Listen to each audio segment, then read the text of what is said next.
بەڵە خۆشەویستان لە تەوەری دووەمی پرۆگرامەکەماندا باس لە بابەتێکی گرنگ لەسەر توێژێکی گرنگەکەین بێگومان لێرە و لەوێ ڕێکخراوگەلێک و کۆمەڵێک لایەن و باوڵێن شوێن هەن کە دەیانەوێت گەنجان بەمەبەست یا بێمەبەست بەلا ڕێیابەرن بەڵام لە بەرامبەر ئەوەشا کۆمەڵک ڕێکخراو کۆمەڵک مزگەوت کۆمەڵک مامۆستای ئاینی بەڕێز کار لەسەر بنیاتی کۆمەلگاکەن کار لەسەر گەنجانەکەن کار لەسەر ڕەوشتەکەن لەم تەوەری ئەمڕۆماندا باس لە هاندان و هۆگربوونی گەنجانەکەین بۆ لەبەرکردنی قورئانی پیرۆز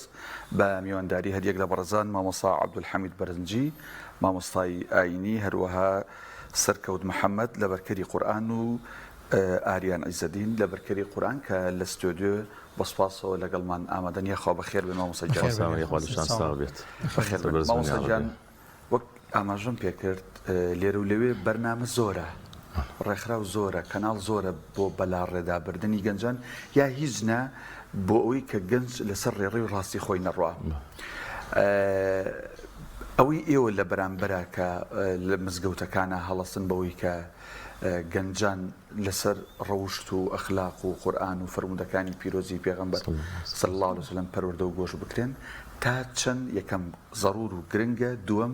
تا چەند ئیستیجابەی هەیە لەلایەن خەڵک و گەنجان و نوێژخۆنانی مزگەوتەکانتانەوە. بسم الله الرحمن الرحيم الحمد لله رب العالمين والصلاة والسلام على رسوله الأمين محمد صلى الله عليه وسلم وعلى آله وصحبه وأمته أجمعين. سڵای خوای گەورە میدەبان لە بەڕێستان و تەواوی بینەرانی بەڕێز و خۆشەویست خوای گەورە هەمولاکتان موفەق و سەرکەوتوو بکات. بەڕاستی مزگەوت کە ڕۆڵ و پێگەی تایبەتی خۆی هەیە و تەئثیر و کاریگەری زۆری لەسەر کۆمەلگا و بە تایبەت گەنجانیش هەیە ئەو ڕۆڵەی مزگەوت ڕەنگە لە هەندێک کات و لە هەندێک شوێندا تەواو لاواز بێت. ئێمە بە فەزلی خوای گەورە هەوڵمانداوە ئەو ڕۆڵەی کە ڕۆڵی مزگەوت لە هۆشیارکردنەوەی خەڵکی لە هەموو بوارێکە بەئیزنی خوای گەورە ئەو ڕۆڵەی بۆ بگێڕینەوە و هەوڵ و ماندووبوونی زۆر بدەین. وەکو بەڕێزت ئاماژەت پێدا بەڕاستی زۆر ڕێگا هەیە بۆ لە خشتەبردننی گەنجەکانمان. ئەو کاتەی کە گەنجێک بەلاڕێدا دەڕوات یان بەلاڕێدا دەبرێت هەموو کۆمەلگا زیانی لێەکە. خۆی پێش هەموو کەس خێزان و خانەوادەکەی تووشی ناڕەحەتێکی زۆرە بنەوە. بەر و دراوسێ ئەهلی گەڕک لەوانەیە یەک کەسی خراپ لە مەنتیقەیەکە لە گەڕەکێکە دوو لە ڕوو جەنابتانیان بۆ نمونە دزێک یان پیاو خراپێک یان کەسێک لەوانەیە تەواوی گەڕک و مەنتیقەیەک هەراسان و بێتاقەتکە و ئارامیان لێ هەڵبگرێت. لە کاتێکدا کە ئەو گەنجانە ڕوئەکەنە مزگەوت ڕوئەکەنە دەرس و دەوری قورئان چونکە وەک لە ئامۆژگارێک لە مامۆستایان دەڵێ تۆ منداڵەکەت فێری قورئان بکە ئەو کات قورئان فێری هەموو شتێکی ئەکات. کاتێک ئەو ڕێگا ڕاستەکە ئەدۆزێتەوە بە دوای ڕێگای خوای گەورەی ئاگەڕێ سوبحانەهو وتەعالە بە دڵنیایی ئەو کەسە بۆ خۆی هەست بە ئارامی ئەکات. ئەمە تەبەن زەرورەتێکی زۆر گرنگە. ئێمە چەنە لەو لاوە ئیش لەسەر گەنجانە کرێت ئێمە ئەبێ ئیش لەسەر ئەم فیترەتە پاکەکە بکەین کە بۆ خۆی بەڕاستی ئەو گەنجە لە ئەسڵە لە فیترەتە پاکە حەزی بە دینداری و موسڵمانیەتیە ئەوی تر ینی کارێکە بۆی دروستە بێت دەهێنرێتە ڕێگەی. خاڵی دووهەم بەنسبەت ئیستیجابەی گەنجانە و یا بڵێن خەڵکیەوە الحەمدولله ینی سوپاس بەخوای گەورە تا ئاستێکی باش ئیستیجابە هەیە. ینی سوپاس بەخوای گەورە تەماشاکە کاتێکە ینی ئەم بۆ نمونە پشووی هاوێن دێتە پێشەوە دەبینیت لە ئەگەر نەڵێن هەموو مزگەوتەکان لە زۆرینەی مزگەوتەکانە سوپاس بەخوای گەورە خولی هاوێنەی تێدایە و ئێمە الحەمدولله هەر بنکەی هەمیشەییمان هەیە بنکەی ڕۆشن بۆ فێرکردن و لەبەرکردنی قورئانی پیرۆز کە سەربەوزارەتی ئەوقافە الحەمدولله بنکەکە هەمیشەییە یعنی کاتی داوامی مەکتەبی ژەر هەیە بەڵام بۆ نمونە لە کاتی داوامی مەکتەبە هەفتەی ڕۆژێکە لە کاتی پشووی هاوینە هەفتەی 2 ڕۆژە. ئیترێمە لە ساڵی 2017 الحەمدولله کە وڵاتی ڕەسمیمان وەرگرتووە لەو کاتەوە بەردەوامین و مامۆستا سەرکەوت یەکێکە لەو بەرازیزانەی کە لە سەرەتای کردنەوەی بنکەدا الحەمدولله لەگەڵماندا بووە. جا ئەوەش طبعاً خۆ وەرگرتنی ئیجازەی قورئان ئیجازەی قراءەت بێت بە ڕوایەتی ئیمامی حەفەظ یان شوعبەیان هەر قراءەتێکی تر یان لەبەرکردنی قورئان بەڕاستی ئەوە تەمەنێکی دەوێت. ینی من خەڵکە بۆ پرسیاری دەکە دەی مامۆستا ئەو دوو مامۆستا بەڕێزە قورئانیان لەبەر کردووە ئەوە هی ئەم ساڵە ئەوە بەڕاستی مادووبوونێکی زۆری ئەوێت چونکە بەڕستان کە پرسیارن لێ بکەنیەوە چۆن لەبەری دەکەن ئاەتێک چەند جار دەیلێنەوە دوای ئەو لاپەڕی چەند جار دەیلێنەوە بەبەستم ئەوە بوو ئەمە پێویستی بە هیمەتێکی گەورەیە پێویستی بە نیەتێکی صادقانێ بینی خۆی خوا سبحانه وتعالى بۆی کە ئینشاءالله دوای ئەوە شەر بەردەوام پێویستی بە کاتێکی زۆر هەیە بەڵێ بەدڵنیاییەوە دەست خۆش مامۆستا گیان بەخێر بێنی خۆیەوەش دووبارە مامۆستا سەرکەوت دەمەوێت لە بەڕێستەوە دەست پێ بکەین باز لە ئەزمموی خۆت بکەی ئێستا زۆرێک لە ئێمەمانە لەوانە بیر بکەینەوە لە بەرکردنی قورآنی پیرۆز قورس بێ ئایا هەر بەڕاستی قورس بوو ماوەی چەندێک خەریکی لە بەرکردنی قورآنی پیرۆز بووە دواتریش باز لەو خۆشیە بکەی کە مەسەلەن بیر کردەوە کە بە تەواوەتی هەموو قورآنی پیرۆزی لەبەر کرد. بسم الله والصلاة والسلام على رسول الله وعلى آله وصحبه وسلم. سەرەتا دەست خۆشتان لێکم و بەرنامە جوان و خۆی گەورە پاداش کردتان باتەوە. بەڕاستی هەموو کەسێک کە دەستەکات بە ئیشێک کە بەکارێک زەحمەت و ناڕەحەتی خۆی هەیە و یعنی بەشی خۆی قورسە و ناڕەحەتە بەڵام تۆ کە بێ بیر لە پاداشتەکەی بکەیت و ئێمە کە دەستمان پێ کرد الحەمدولillah ساڵی 2007 کە خزم جای مامۆستا دەستمان پێ کرد یعنی سەرەتا هەموو کارێک و هەموو ئیشێک قورسە بەڵام چاو لە پاداشتەکەی بێ ئەوە کارەکە بۆ ئاسانەکات یعنی قورآن یعنی ڕێگری مەکتەبە لێ ناکات ڕێگری هیچ کارێکی لێ ناکات و یعنی هەمەتوانین مەکتەبەکە و دەوام هەچ ئیشێکیشە هەبێ و قورآنەکەش یعنی هەم لە بەریکی هەم فێربی هەم دەرس بڵیت و یعنی مەجای هەموو شتێکە هەیە و زۆریش ئاسانە وەکو هەستەکەش کە فەرمووتان یعنی هەستێکە یعنی لەم دنیای ناتوانانی وەصفێکی بکەیت یعنی شتێکی خۆشی ئاسوودەیە ژیانە پێ ئەبەخشە قورآن یعنی کە تۆ قورآن دەخوێنی لەبەری ئەکەی هەستێکی خۆشی و هەیە ژیانە پێ ئەبەخشە ڕێنمونی دەکات یعنی زۆر فەرقی هەیە لەگەڵ ئەوەی پێشەوەی کە قورآنە لەبەرو بێت. ڕاست کاگاریان مامۆستاش ئاماژەیەکی پێکرد بێگومان ئێستا قوتابێک کاچێتە پۆلی 12 ئامادەیی مامۆستا خۆ لە بینێ باز لەواکرێت چۆن هەوڵ و کۆشش بکە خشتەیە دانێ کەی سعی بکە کەی چی بکە کەی فڵان دەرس ئامادە بکە بێگومان قورآنی پیرۆزیش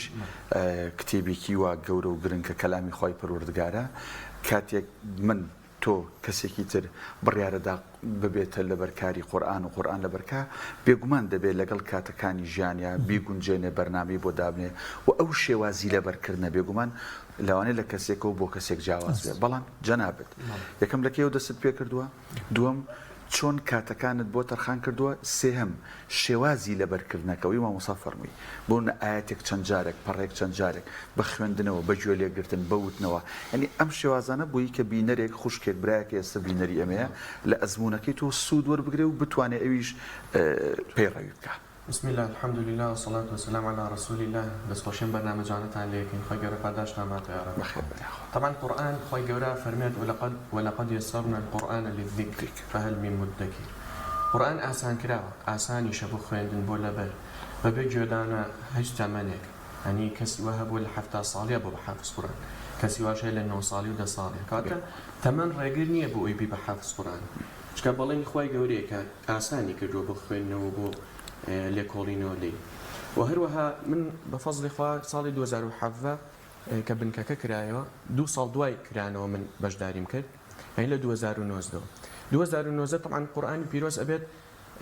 بزانی بخوێنی تۆ ئەنجا لە بەریکەی چکە بە خراپی لە بەریکەی دوایی بۆ ڕێک نابێت ڕاستە پڕسترە بێت لەسەرێ بەڵام من بە فەزلی خوا لە خزمەت جنای مامۆستای خۆی گەورە پاداشتی باتەوە بۆمان بێڵێت ئیجازەی حەفز و شوعبەمان وەرگرتووە هەردووکمان لەگەڵ جنای مامۆستاکەوت پاشان دەستمان کردەوە بە لەبەر کاتە یەکەم هەنگاو پێویستە بتوانی بخوێنیتەوە دووەم نیەتە بخوای گەورەی لای کرد بێتەوە پێشتر ئەنجا بتوانی بخوێنیتەوە پاشان کاتەکان بەیانیان زۆر باشە بۆ لەبەرکردن بەیانیان بەڵام شەو پێویستە زوو خەوت بێتی نەک 12 شەو 2 شەو خەوت بێتی و بتوانی شەشی بەیانی حەتی بەیانی ئەوە هەر ناتوانانی چکە مێشکت سترێس و دەنجاڵێکی زۆری لەسەرەوێ بەڵام شەو زوو خەوت بێتی و بەیانیش زوو هەستی ئینشاءالله زۆر باشە بێ بۆ لەبەر وەکو کاتەکەشی لە 2009 من دەستم پێ کرد جا لەسەر بەیانیانەکە کاگاریان بۆستین لەوانەیە بەیانی لای هەندێکە سەعات 11 بێ لای هەندێکە سەعات 9 بێ لای ئەهلی خۆشی بەیانی دوای نوێژی بەیانی بێ بەیانی لای ئەوانەی قورئان لەبەرکەن کێیە باشترین کات طبعا دوای نوێژی بەیانی دوای نوێژی بەیانی مێشکت زۆر باشە و زۆر ئەکتیڤە بۆ وەرگرتنی قورئانەکە و لەبەرکردنەکەی لە 2009 کە من دەستم پێ کرد 4 ساڵم پێچوو من بەڵام بە بۆنەی مەکتەبەوە ینی پۆلی دوانزەوە 2 ساڵیان هیچم لەبەر نەکرد هەرچەنە ڕێگریشە لێ ناکە لە لەبەرکردنی قورئانی پیرۆزکە زۆر ئاسانەوە کاتەکەی بۆ دانەی پێی ڕائەگەی بەڵام من وتم با ئەم ماوەیە تایبەتەکەم بە مەکتەبەکە و دواتر ئەچمەوە سەر قورئانەکەی تر الحەمدولیللا تاوەکو ساڵی پار بۆ 3 ساڵە 14 جوزئم لەبەر کرد ئەم ساڵیش ئەم هاوینە تقریبا لە مانگی 1/6 دەستم پێ کرد سپاس بەخوای گەورە تاومان کرد هەتاوەکو پێش ئاهەنگەکەی بنکەکەمان ئیتر بۆ ڕێگاکانی لەبەرکردنیش زۆرە بەڵام باشترین شت ئەوەیە کە وەسلەتەکەی پێغەمبەر صلی الله علیه و سلم دووبارەکردنەوەی زۆر یعنی باشترین ڕێگا دووبارەکردنەوەی لاپەڕەیەک چۆن لەبەرکرێ طبعا کاتەکەی وتمانە بێت بەیانیان بێت و هەروەها گوێگرتنە لە قاریئێکی دیاریکرا ئەوی خۆ دڵخواستە و هەروەها وتنەوەی زۆر کە ئاەتەکە و لەبەرکێت کە سوورەت لاپەڕەکە و لەبەرکێت بتوانی دووبارەکەیتەوە هەتا زۆرتر دووبارەکەیتەوە زیاتر لە مێشکتا ئەمێنێتەوە زیاتر احتیفاظی پێواکەیت و مراجعەی ڕۆژانە لە لەبەرەکە گرنگترە هەنی ئێمە کە تەلەبەیەک گێت ئامۆژگاری لەبەریەکەین ئەڵێن چی ئەڵێن ئەگەر مراجعە و پێ ناکرێت لەبەری زۆر مەکەن مهم نییە بە مانگێک 2 جوزء لەبەرکەیت و مراجعی نەکەی مهمە بە 2 مانگ جوزء لەبەرکەیت و مراجعیکەی کەواتە لەبەرکردن بە تەنیا خۆی نییە مراجعەکەش لە پێشتریەتی بەڕای زۆر باش مامۆستاگیانەگەر کەمێک باز لەو پاداشتە بکەی ینی کەسێک کە تەواوی قورئانی پیرۆزی لە دڵ و دەروون و سینەیە هەڵگرت بێت لەوەی کەسێکە مەسەن لەوانەیە بەس ڕەمەزانانە بیخوێنە یاخود لە کاتێکی کە زۆر بەکەمی ئەمە چۆنیە پاداشت و خێرەکەی خوا گەورە لە قورئانەکە فەرمێت إنا نحن نزلنا الذكر وإنا له لحافظون فاگر فهمیم قرآن من دا بازانی خوشمان دی پارێزین پاراستنی قورئان دوو لایەنە پاراستنی لەوەی کە نووسراوەتەوە قورئان جۆرێکیش لە پاراستنە لە سینەی مرۆڤەکانە ئێستا ئەگەر نەک دەیان و سەدەن هەزاران چاپخانە هەستن قورئانی پیرۆز بنووسنەوە بۆ نمونە تحریفیکەن و بیگۆڕن و دەستکاری بکەن ئەوانە قورئان ناگۆڕە چونکە بە ملیۆنان خەڵک هەیە قورئان لە سینەیدا پارێزراوە الحەمدولillah اینجا ئەمە طبعا بەڵێنی خوایە کە دەبێت قورئان بپارێزرێت خوای گەورەش کە ئەفەرمێت ثم أورثنا الكتاب الذين اصطفينا من عبادنا من لە هەموو ینی مناسبەیەکی قورئان ئەم ئاەتە ئەخوێنمەوە چکە زۆر مهمە خوای گەورە فەرمێت کەسانێکەکەی نەخاوەن و ڕاگەیەنەری ئەم قورئانە اصطفينا من عبادنا کە هەڵمان بژاردون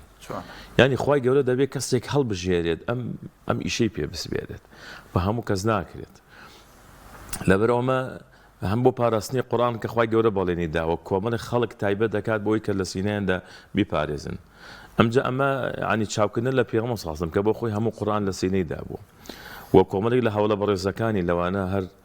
4 خەلیفەکە ڕەزا و ڕەحمەتی خوان لێبێ عەبدوڕەحمانی کوڕی عەوف معاذی کوڕی جەبەل وبەی کوڕی کەعب سالم کە مەولای ئەبوو حوذەیفە بووە عەبدوڵای کوڕی عەباس عەبدوڵای کوڕی عەمر عەبدوڵای کوڕی مەسعود ڕەزا و ڕەحمەتی خوان لێبێت ئەمانە حتا ئەنەسی کوڕی مالی خوا لە ڕەزی بێ فەرمێ ئەگەر یەکێک لە هاوڵان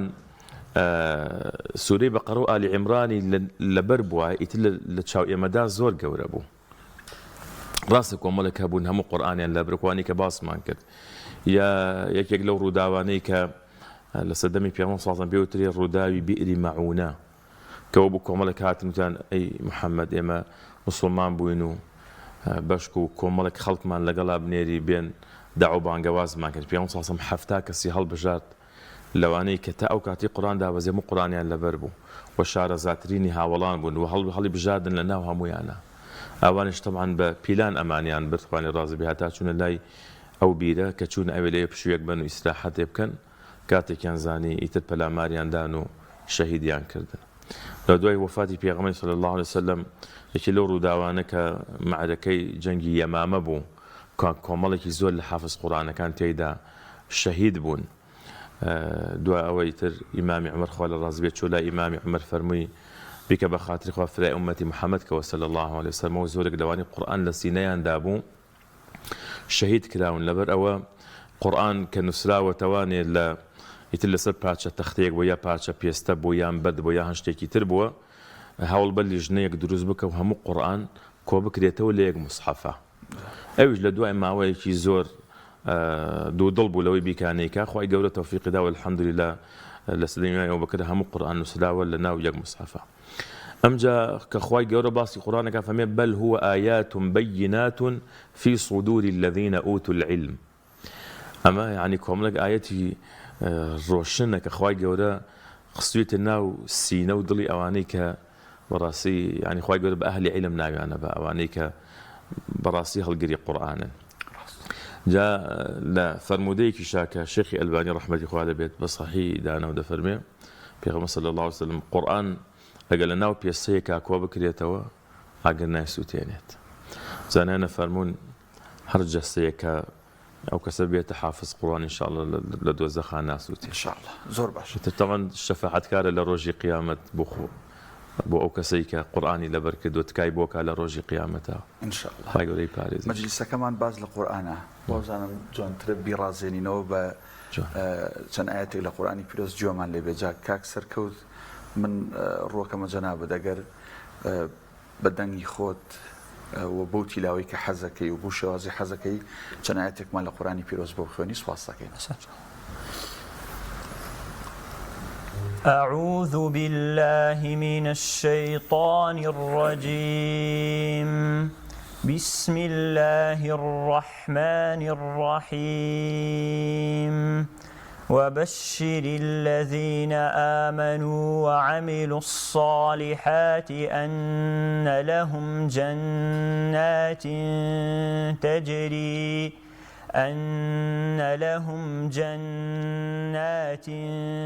تجري من تحتها الأنهار كلما رزقوا منها من ثمرة رزقا قالوا هذا الذي رزقنا من قبل وأتوا به متشابها ولهم فيها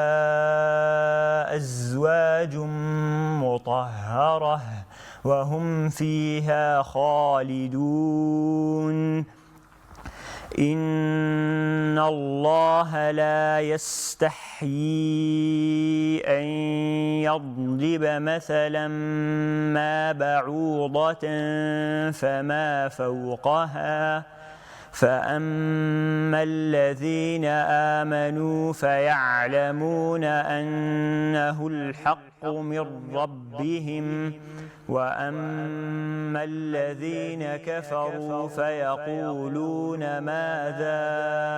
أراد الله بهذا مثلا يضل به كثيرا ويهدي به كثيرا وما يضل به إلا الفاسقين الذين ينقضون عهد الله من بعد ميثاقه ويقطعون ما أمر الله به أن يوصل ويفسدون في الأرض أولئك هم الخاسرون. تاقی کردنەوە ئەمە جزئی چەند بوو سوورەتی چی بوو ئاەتی چەند بوو سوورەتی بەقەڕە بوو جزئی یەکەم لاپەڕەی پێنجە. دەستە خۆش کاگاریان دڵیان بەڕێستان لەگەڵ کاک سەرکەوتە بە تەفسیرەوە قورئانی پیرۆزتان حتمما لەبەر کردووە ئەوەی کە لە مانا و لە تەفسیری قورئانی پیرۆز گەشت بن پێت وایە کە ئەگەر هەموو تاکێک بە پەیڕەوی و بەرناوی قورئانی پیرۆز بڕوات تاکێکی جیاوازە بێ کۆمەڵگایەکی جیاوازێتە ئاراوە چونکە من هەمیشە بەردەوام کە لە خزمەت قورئانی پیرۆزان بە تەفسیرەوە زیاتر حەزم لێیە بێزار نابی یعنی هەر حەزەکەی بەردەوامی چونکە لێی تێبگەی زۆر خۆشترە. وڵی جا من شتێک هەڵێم تەحەدایەکە ئەوەی کە ئەو خۆشی لە دڵی منایە لە دڵی جەنای ماڵ سەرکەوتایە بۆ لەبەرکردنی قورئانی پیرۆز بۆ تێگەیشتن لێ هیوادارم هەموو گەنجێک ینی دەست بکا بە خوێندنی قورئانی پیرۆز بە تەفسیرەوە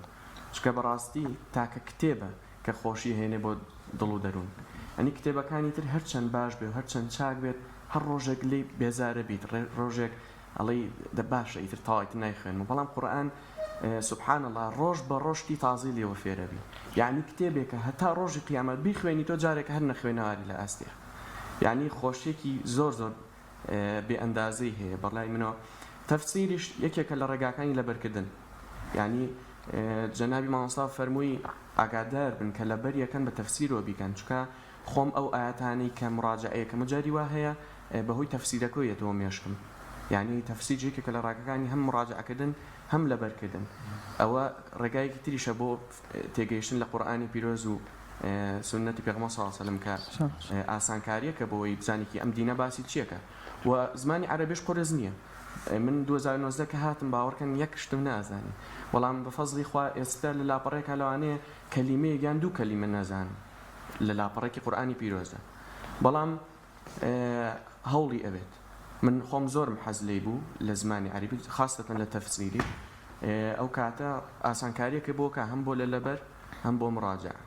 زۆر باشە کاگەران بە لای توش بمینەوە تۆش هەندێک قورئانمان بۆ خوێنە مەجلیسەکە زیاتر مبارەک بکە. أعوذ بالله من الشيطان الرجيم إن الذين قالوا ربنا الله ثم استقاموا تتنزل عليهم الملائكة ألا تخافوا ولا تحزنوا وأبشروا بالجنة التي كنتم توعدون نحن أولياؤكم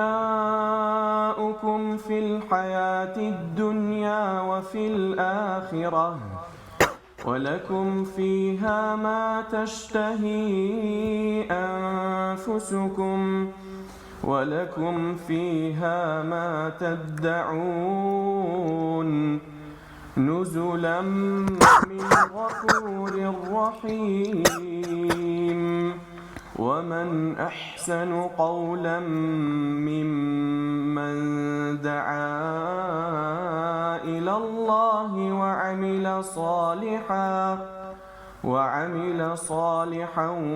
وقال إنني من المسلمين.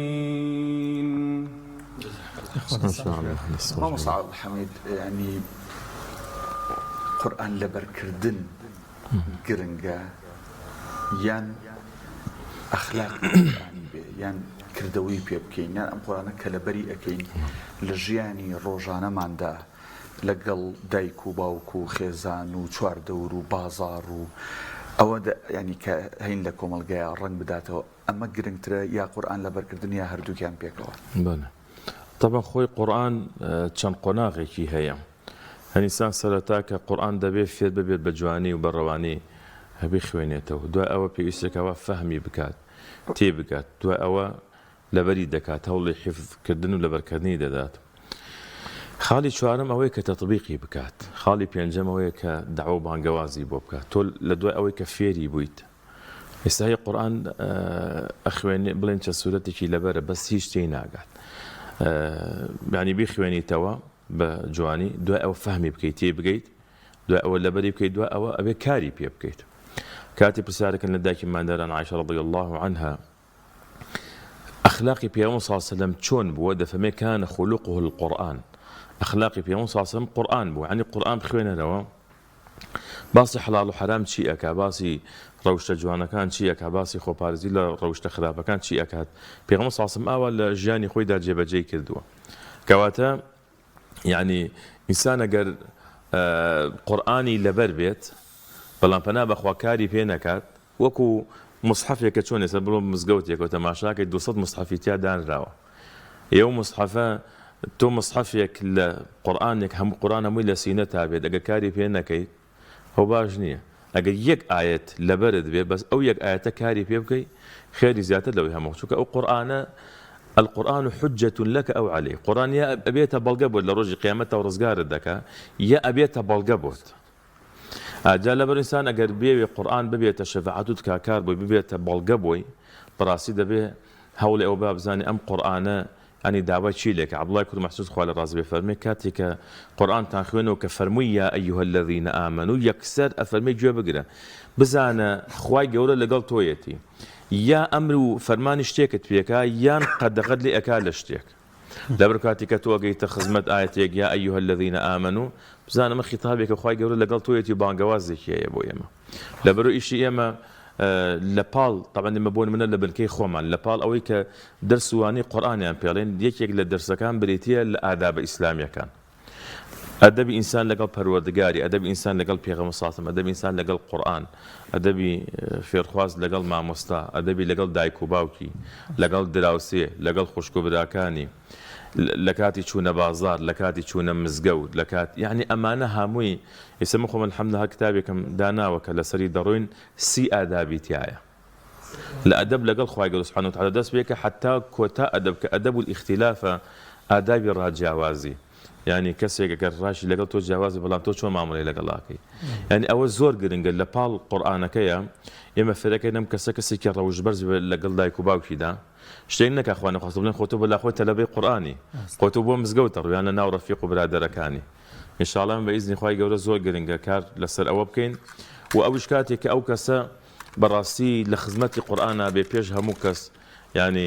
دایک و باوک و کەسوکاری دڵخۆشە بە چکە مە لەو یەک دوو ڕۆژە بەڕاستی کۆمەڵێ دیمەنمان بینی زۆر دڵمان پێی خۆش بوو یەکی لەوانە ئەو شەوە کە ئیجازەماندا بەم پیاوانە باوکی ماڵسەرکەوت کە هات باوشی پیا کردم زۆر گریا هەنی لە خۆشیانە ئەگریا و بۆ ئێوارەکەی کە هەتا ئەو ئێوارەش کۆمەڵێک وازم ڕۆژی پێشووتر بوو چەند لیژنەیەکمان هەبوو بۆ حیفزەکان بەتایبەت ئەوەی جزمی عەمە یەک دوو کەسێک مابوو باوکی تەلەبەیەکمان نوێژی عەسر هاتوو بۆ مزگەوت ئیتر قەرەباڵ بوو دەوری بانگی مەغریب تەواو بوو کە کوڕەکەی هاتە پێشەوە نوێژمان کرد وتی ئیمتحانەکە و کرد وتی باڵێ وتی باش بووی وتی الحەمدوللیلە چووە سوژدە ماوەیەکی زۆر ماوە حەد دانیشت ئیتر مزگەوت وای لێ هەموو 6 کەسی تیامە ئیتر کە سەری باز کردو هەرە گریا هەر دوعایە کرد بەینی خۆی خوا گەورە لەبەرەوەی کە ئەو مناڵەی جزمی عەمەی لەبەر کردەوە ئەوەی پێخۆش بوو لەوانە بەڕاستی ینی جێگای دڵخۆشی ئینشاءڵڵا کە خوای گەورە تەوفیقمان بات ڕۆڵەکانمان بەڕاستی ڕوو بکەنە قورئان جێگای دڵخۆشی ئینشاءڵڵا بۆ هەموو لایەک پێویستی خوای هەر مامۆستا پێویست بە قسەکانی بەڕێزتان ینی تەورەکەشمان لەسەر هاندان و هۆگربوونی گەنجان ئینشاءڵڵا جێگی دڵخۆشی الحەمدوللیلا ماوەی چەند ساڵێکە ئەمە بین لەوانەشە هەر بەردەوام بوو بەڵام ئەعلام و ئەوە زۆر گرنگی پێ نایابێ الحەمدوللیلا ئێمە گرنگی پێین لەم بۆم بابەتە چی دیکە بکرێت بۆ دەر لەوەی کە گەنجەکانمان منداڵان هەن بدرێت بۆی کە قورئانی پیرۆز لەبەر بکەن و دایک و باو خێزان ترسیەوەی نەبێ کە کاریگەری بێ لەسەر پرۆسی خوێندنەکەی بڵێ بەخوا لە قوتابخانەیە بە ئەوە نەکەین مەسەلەن واللهی پەیامێکی زۆر گرنگە ئەوە بەڕاستی چونکە ئێستا ئێمە بڵێن لەو مەدرسە جاری وە لەگەڵ دەستپێکردنەوەی یەکەم ڕۆژی دەوام تەلەبە هەیە نایەتەوە ئەلێن کاکە بۆ نایەتەوە لە ماسە لەبەر مەکتەب ئەلەن باش ئێمە هەفتەی یەک ڕۆژەکەش 2 ساعاتە ئەمە یەکەم دووهەمینان ئەو کاتانەی کە ئیمتیحانی بۆ نمونە 20ەکەیانە بەس قورئانەکەی خوێنی و ئەڕواتەوە ڕەنگە ئەو ڕۆژە 10 دقەی پێ بچێت ئەو کاتێک کە بۆ نمونە ئیمتیحانی نێوەی ساڵ و سەری ساڵ و 60 و ئەمانەیە ئێمە هەر ئیزنیان نەدەین ئەڵێن بڕۆ تا ئیمتیحان تەواو بێمەێنەوە لەبەرەوە بەڕاستی یعنی دەرس و دەور و ئەمانە دەرسی قورئان هیچ ڕێگریەک لە قوتابخانە ناکە یعنی دەتوانێت قوتابخانە ئێمە حتا لای خۆمان لە بنکەی خۆمان زۆر هانمان داون بۆی کە لە قوتابخانەش بۆ نمونە زۆر باش بن یعنی بە دوو شت یەکەم وتومانە کارتەکانتان بێننەوە ئەوەی یەکەم و دووهەم و سێهەم بووە چەندین ساڵ خەڵاتمان کردوون هەنمان داون وتومانە دەبێت لە مەکتەب زیرەک بن دووهەمینان بۆ نمونە کاتی خولی هاوینەمان تەواو کردووە تەلەبە وتومانە چیان بۆ کردن وتومانە باشتی قوتابخانەیان بۆ بکڕین دەفتەرمان بۆ کڕیون قەڵەممان بۆ کڕیون لاستیک و قەڵەمدادەر و ئەم شتانە کە بابەتی قرتاسی قوتابخانەوە لەبەرەوە بەردەوام هانمان داون وتومانە ئێوە دەبێت لە قوتابخانە زیرەک بن لە قوتابخانە ئێوە لە یەکەمەکان بن و زۆر هەوڵی دەرەجەی باش بدەن و خۆم بە تایبەت زانی بێتم کەسێک ینی کەم تەرخەمیت یا هەیە بەردەوام هانم داوە یا بۆنە باوکی تەلەبەیەک پێویست و مامۆستا سعی مەکتەبەکەی ناکات لەپاڵ ئەوەدا بانگم کردو وتومە دەبێت سعی بکەی هەوڵی خۆت بدەین یعنی ئێمە تەواو هەوڵی خۆمانیان لەگەڵ دەین وە لە هەموو شوێنەکانی تریش والحەمدوللیلا لەبەرەوە بەڕاستی کاتی داوامی قوتابخانەیەت تەلەبەکان فێرخوازەکان دانەبڕێن چکە کاتانی کە پەیوەستە بۆنەوە بە بنکەیەکەوە تەماشاکەی کە ئەگەر هەفتەی ڕۆژێکیش بێت هەر وردە پەیوەستە بێتەوە لەگەڵ مزگەوتە بەڵام کاتی لە مزگەوت دابڕێت لە بنکە دابڕێت دەرسی قورئان جاری وهەیە جمعە و جمعە نەبێ نایەتەوە مزگەوت بەڵام لانی کەم هەر بڵێن هەفتەی ڕۆژێکیش بێ دێتە مزگەوت جاری تر هەر وردە و دەدێتە مزگەوت لەبەر بەڕاستی من هانی دایکان و باوکانە دەم لەسەرەوەی بەڕاستی کە زۆر هەوڵ لەگەڵ ڕۆڵەکانیان بدەن و ئێمەش ئەبێت لە دوای سوپاسکردنی خوای گەورە بەڕاستی سوپاسی دایک و باوکمان بکەین یعنی من بەڕاستی کە زۆر مناڵ بووم ئەوەنەی کە باوکم پێی ئەوتم ڕۆڵە گیان قورئان لەبەرکە قورئان بخوێنە بۆ خوای ئەگەر بە حەز و ئاواتی ئەو بوایە من دەبوو لە 12 ساڵی تەواوی قورئانی پیرۆزم لەبەر بووە هەر کات یعنی حجرەی دەهێنا مزگەوت هەموو خزمەتێکی دەکردن ئەوی حچم لە ئێوە ناوێت بەس دەرسم بە عەبدولحەمید بۆ بڵێن ئەنی هەموو هەوڵێکی ئەوە بوو و ئەم برە ئازیزانش و هەموو ئەوانەی تریش لە 190یان ئەوانەی کە قورئانیان لەبەر کردووە چونکە الحەمدولله ئەمانەی کە هەمویان لەبەر کردووە برایترمانەیە 22 جوزء تەلەڤین واسەسەکەوتمان هەیە کە هاوژێر نازام لە پۆلی چەندەیە پۆلی دێ لە پۆلی دەیە تقریبا تەمەنی 16 ساڵ و 18 ساڵ ئینشاءالله 18 جوزئی لەبەرە ئینشاءالله تا ساڵی داهاتوو ئومێدەوارین هەمووی لەبەر بکە لەبەر ڕاستی ئەوانە زۆر دەیان بینین خەمی دایک و باوکیان پێوەیان دیارە یعنی کە دێن بۆ بن کە تەلەفۆن نەکەن لە دەرسا چۆنن یان دێن دەڵێ چیتان پێویستە بۆتان بکەین یعنی پێوەیان دیارە بەڕاستی کە خەمی مناڵەکانیان هەیە ئەو خەمەش بەڕاستی پێوەیان دیارە یعنی ئەوانیش کە ئەبینن ئەوە باوکو دایکیان یارمەتیان دەیە حتا من باوکی تەلەوەیەک هاروتی وەڵام مامۆستا ئەوە پێم وتۆ جزمی عەمەل لەبەر کە گەر لەبەری کرد 600,000 ئەدەمی خۆی تەکسی پێ پیاوەکە ینی وەزی زۆر هین نییە بەردەوام ئەوانە حەزەکەن یعنی مناڵەکانیان پێ بگەن لە خزمەتی قورئانە بن یعنی هەموو هیوا و حەز و ئاواتیان ئەوەیە برایەکی تر وتی بە باوکم وتووە باوەگیان من لە جامیعەم و کاتی داوامی مەکتەب خۆ بەخوا ئیشم پێ ناکرێ و ئەم 3 مانگە پێم خۆشە بچم ئیشێ بکەم و توێتی نەڕۆڵەگیان تۆ ئیش دەکەی چەندێکت دەست دەکەوێت کاکەیان من لەوە زیاتر دەمێت بچۆ بۆ دەرسی قورئان جا هاتم پیاوەکە خۆی تەکسی پێ بوو دوو کوڕی لای ئێمە بوو ئیتر ئەهات ئەیهێنان بۆ ئەوێ دوای ئەهاتەوە بە شوێنە نەجاری و هابوو نیم سعات 3 چارەگ 1 سعات لە بەردەگای بنکە ئەوەسا چاوەڕێی کوڕەکانی کرد یعنی خۆیشی هەموو حەز و هیوە و ئاوەتەوە بەس ئەوان قورئان بخوێنن هیچ تری لەوان نەئەویست دەست خۆمەوەسەیان خولتانە بێ ئینشاءالله بۆ خوشکان سلانە خەڵکێکی زۆر بینەرێکی زۆر پرسیاری ئەوش بکەن باڵێ الحەمدولillah ئێمە ئەم ساڵ بەشی خوشکانیشمان کردوتەوە دەبنکە خولی هاوێنشمان الحەمدولillah هەر هەبوو دوای ئەوە لە بنکە الحەمدولillah بەشی خوشکانیشمان کردوتەوە باڵێ الحەمدولillah بەردەوامی سپاس بخوا کاک سەرکەوت ئامۆژگاریت چییە بۆ ینی ئێستا تۆ ئەوەی ئامۆژگاری خەڵکیش کە تۆ قورئانت لەبەرە قورئان لە سینەتایە ینی نابێ خۆت بەکەم بزانی ئینشاءالله ئامۆژگاری چییە بۆ گەنجانی وەکو خۆت لە کوڕان لە کچان ئەوەی کە بەم سمارتفۆن و ئامێرە زیرەکانەوە یاریەکەن و بێنە و بەرە و بڕۆ و کات بە فیڕۆیان و بۆ گازین و بۆ سەرجادە و بۆ سەیران و ینی من ناڵم واز لە دنیا بێنە بەڵام لەگەڵ دنیایە تو ئامۆژگاری چییە کە ئاگەیەکیان لە قبر و قیامەتی خۆیان بێ بە ئامۆژگاریی جایمە ئەوسا دەست پێکەم لە کاتی کە قورئانمان لەبەرە کرد هەموو جارەی فەرموو ئێوە خەریکی کارێکن تیجارەتەن لەن تەبوور ینی ئیشێک ئەکەن بازرگانیەکەن هەرگیز زەرەر ناکات ینی ئامۆژگاریشم بۆ هەموو کەسێک ئەوەی ینی ئێمە یکەنم قورئان کە لەبەری بکەین خزمەتی قورئان بکەین چەندێک لە خزمەت قورئان نابین ینی ژیانە ڕوونەکات و بەرنامەی ژیانە بە هۆنەی ینی هیچ ڕێگریەک لێ ناکات لە بەرکردنی قورئانیان خزمەتکردنی قورئانیان لە خزمەت بوونی قورئان ئەتوانی هەموو ژیانی خۆت ینی بە ئاسوودەیی بکەیت و ئەتوانی خزمەتی قورئانیش ینی بە ئیسراحەت مەجای هەموو شتێک دەبێت و ئەتوانی لە خزمەت قورئانی شابی ینی ئێمە ئەوەی کە خەریکی موبایلەکانمانی ونەی خەریکی فەیسبوک و ئەوانەین ئەوە لە خزمەتی قورئان بین ئێستا ینی چەندان حافظ قورئانمان هەبوو ڕاست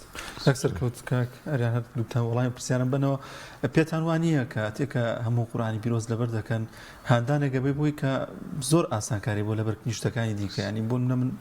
کەسێکی دیکە برایەکی دیکە حافظ قورئان بۆی ئێستا بەتەمام هەموو فەرمودەکانی پێغەمبەری عەزیز صلی الله علیه وسلم لەبەرکەم زۆر بە ئاسانتر ینی ئەتوانم ئەوە بکەم پێدوانیە کە ئەمە دەبێت هاندانێک بۆ لەبەرکردنی هەر شتێکی دیکە کە خۆی بێ و کەسە بێ بێگومان ینی تۆ کە کاتێک قورئانی پیرۆز لەبەر کرد ینی شێوازی لەبەرکردن و ڕێگاکانی فێر بوویت و ئەو کاتە بۆ هەموو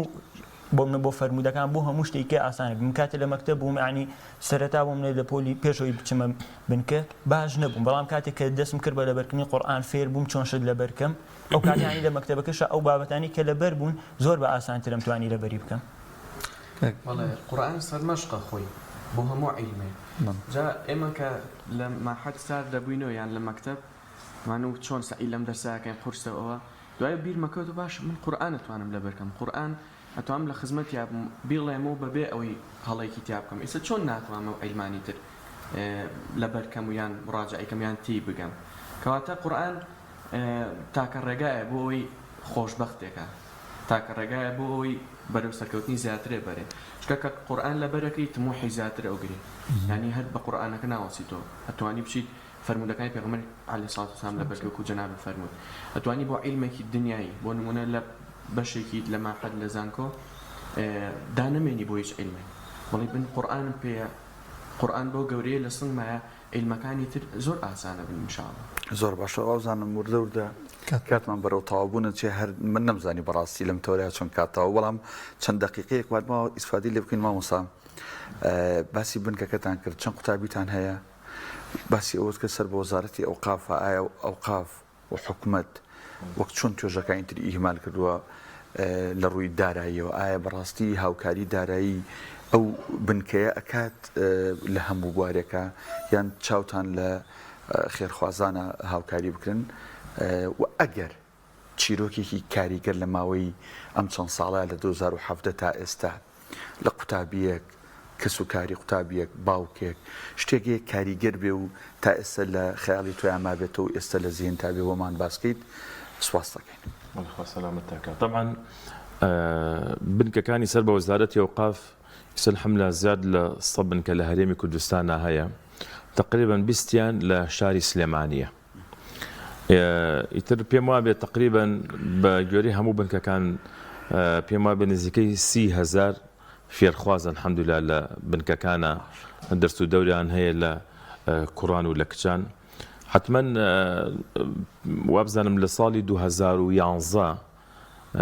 یەکەم بنکە کە کراوەتەوە تانێ بنکەمان هەیە لە سلێمانی کە بڵێن تەمەنیان تقریبا 12-13 ساڵە بەس ئەوەی ئێمە تەمەن لە 2017 هینمان کردووە دیارە بنکەکانیش حتما چاوێن لە دەستی خێرخوازانە چکە تو هەر ئیشێکەوای کەیت ئەبێ کۆمەڵێک کەس هەبێت یارمەتیت بدات پێداویستەکانی بنکەن بۆ جێبەجێ بکات یان بۆ نمونە مناسبەیەک دەکەی ئاهەنگێک دەکەی کۆمەڵێک تێچووی ئەوێ کۆمەڵی خەڵک دڵخۆش دەکەی لەو فێرخوازانە بەتایبەتەوانی کە ماوەی ساڵێکیان 2 ساڵیان 3 ساڵە خەریکی قیراعەتێک یا خەریکی لەبەرکردنن تۆ هەوڵ بکەوە دڵیان خۆش بکەی بەڕاستی ئەم دەرس و دەورە قەولێکی ابن عەباسی ڕەزا و ڕەحمەتی خوا لە خۆی باوکی بێ بەڕاستی پێویستی بە سەبر و ئارامگرتنە جا لەسەرەوەی کە بەڕێزت ئاماژەت پێدا ئێمە فێرخوازێکمانە بخوای گەورە مێرەبان شفای بە ڕەحمەتی بۆ بنێرێت ئەوە تقریبا تەمەنی 7 ساڵان بوو جا چارەسەری بۆ کرا لە نەخۆشخانەی هیوا ئیتر کاتێک کە ئەهاتە ماڵەوە کە ئیتر چەند ڕۆژێک باش ببوایە ئیتر تەکسییان بۆ خۆشیان کرێکی بوون تەکسییان بۆ گرتبوو دانهێنا بۆ بنکەیان و با لە دەرس و دەورەکەی خۆی دانەبڕێت برایکی ترمان کە پار مۆڵەتی وەرگرت دایکی تقریبا ماوەیەکی زۆر لە نەخۆشخانەی هیوا بەردەوام چارەسەری بۆ کرا میوانیان هەبوو بە مانگ لە نەخۆشخانە دەمایەوە بەڵام لەگەڵ هەموو ئەوانەدا ئەتوانم بڵێم ئەگەر ئەو ڕۆژانەی کە مۆڵەتی وەرئەگرت ڕەنگە حسابی بکەیت ئەو نەکەم بوو یعنی بەردەوام لە دەرس و لە دەوری دان ئەبڕا یعنی هیممەت ئەمە بەبەسم پێویستی بە هیممەت و بە سەبر و بە ئارامگریە و لەم ساڵدا کۆبوونەوەی دایکان و باوکانمان کرد بە دایک و باوکی تەلەبەکانمان ئیتر بە تەلەبەکانم و دەبێت باوکتان بێت ئەگەر باوکشتان نەکرا دەبێت دایکتان بێت تەلەبەیەکمانەیەوە تقریبا 8 ساڵانە لە ناو پۆلەکەیە بوون تقریبا 25 تەلەبەی لێ بوو وتی مامۆستاگیان تۆڵێ با دایک و باوکتان بێ وتم بەڵێ وتی ئاخە من باوکم ئیش دەکات دایکیشم نەخۆشی شێرپەنجەیەتی ناتوانێ بێت وتم قەی ناکە ڕۆڵەگیان ئەوە بسم ئەوانە بوو کە بۆیان دەکرێت بەڵام الحەمدوللا کوڕێکیان 4 جوزئی الحەمدوللا لەبەر کرده بوو الحەمدوللا هەر بەشدار بوو و لەو ڕۆژانەیە کە چوین سەدانی دایکیمان کرد وتی وەڵڵای مامۆستا بەڕاستی من تەلەفۆنیشم بۆ کە دووی لە خۆشانە دەستم کردووە بە گریان هەموو هیوایەتی من ئەوە بووە کە الحەمدوللا بەرەو پێش بڕوات وەک لە ساڵی یەکەمەوە کە هاتووەتە خولی هاوینە و هاتووەتە بنکەوە تا ئێستا بەخوا هەموو شەهادەکانی هەڵگرتووە. دەلە بەڕاستی تۆش دڵت خۆشە کاتێک کە ئەبینی ئەنی کۆمەڵی خەڵک هەیە بەڕاستی بە معنای کەلیمە لەگەڵتانەوە گەر هەموو معانات و ناڕەحەتیەک دێتە ڕێیان هەتا ئەمە چەند تەلەبەیەکمان هەبوو بەیەکەوە دەهاتن. باوکی دوانیان وتی مامۆستا بازێ جار من ئەگەر نەهاتنایە بڵێن ڕۆژی نەهاتنایە ئەموو ئیجازە بکەن نابێت لە خۆتانەوە غایب بن و ئەمانە. دوای باوکی پێی وتی وەڵای مامۆستا من ئەگەر خۆم تەکسیم پێیە کە لە ماڵ بەم دەیان هێنم یا فریا بکەوم بێمەوە بەس بەڕاستی من ئەگەر خۆم فریان نەکەوم بۆ خۆیان توانای ئەومان نییە تەکسیان بۆ بگرین، توانای ئەومانە نییە بەڕاستی لە دەسەڵاتمانان نیەت تەکسیان بۆ بگرن بیان هێنی بۆ بنکە ئەو ڕۆژانەی کە نایەن لەبەر ئەوەیە. بەڵام سەرڕای ئەوە یعنی ئەگەر ڕۆژێکی جاری وایە بۆ منە لە 2 مانگ کەڕەتێکە شتێکی ئاواژ ڕووی ئەدا. یعنی ئەمانە بەڕاستی زۆر ینی بەسەرهاتی تریشن کە الحەمدوللا دەبینیت بەڕاستی ئەو خەڵکە ینی حەزی بە دینداری هەیە و پێی خۆشە مناڵەکە الحەمدوللا لە ڕێگەیەکی شوێنێکی چاک و ئەمین دابێ بە ئیزنی خوای گەورە. ئێمەش بە ئیزنی خوای گەورە لەو مەیدانەیە و خوای گەورە تەوفیقمان بات و جەنابتان و هەموو بینەران دوعای خێرکەن بۆ هەموو لاگ ئینشاءالله. ڕەبی سەلامەت دەستان خۆش بێ خوای گەورە پاداشتی بدەێت. وەڵام من ئەگەر ڕوخسەت لە تۆش و لە دەرهێنەریش خوازم بەبێ مجاملە مامۆستا جەناب دیکێکی لەو کەسانی من زۆر حەز بە دەنگی تۆەکەم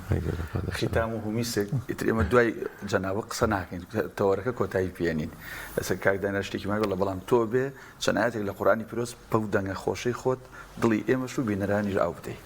باشە فەرموو تۆ کۆتایی بۆ یاخۆ بەخێر بێ دەستان خۆش بێ ئینشاءالله. جام کاکدانا کاک سەرکەوت و گاگاریان گشتی ئەمرەش ئەنجامەدەین ئینشاءالله دوعامان خێرمان بۆ بکەن ئینشاءالله. سەلامەت زۆر سپاسانەکەین زۆر بەڕێز مامۆستا حەمید بەرزنجی مامۆستای ئاینی وەروەها کاک سەرکەوت محەممەد لە بەرکەری قورئان کاگاریان عیزەدین لە بەرکەری قورئان یاخۆ بەخێر بێن خوای گەورە پاداشتان باتەوە. أعوذ بالله من الشيطان الرجيم بسم الله الرحمن الرحيم إن هذا القرآن يهدي للتي هي أقوم ويبشر المؤمنين الذين يعملون الصالحات أن لهم أجرا كبيرا وأن الذين لا يؤمنون بالآخرة أعتدنا لهم عذابا أليما ويدعو الإنسان بالشر دعاءه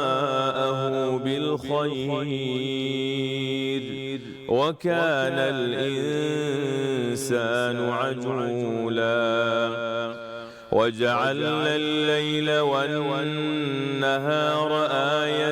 آيتين فمحونا آية الليل وجعلنا آية النهار مبصرة لتبتغوا فضلا من ربكم ولتعلموا عدد السنين والحساب وكل شيء فصلناه تفصيلا وكل إنسان ألزمناه طائره في عنقه ونخرج له يوم القيامة كتابا يلقاه منشورا اقرأ كتابك كفى بنفسك اليوم عليك حسيبا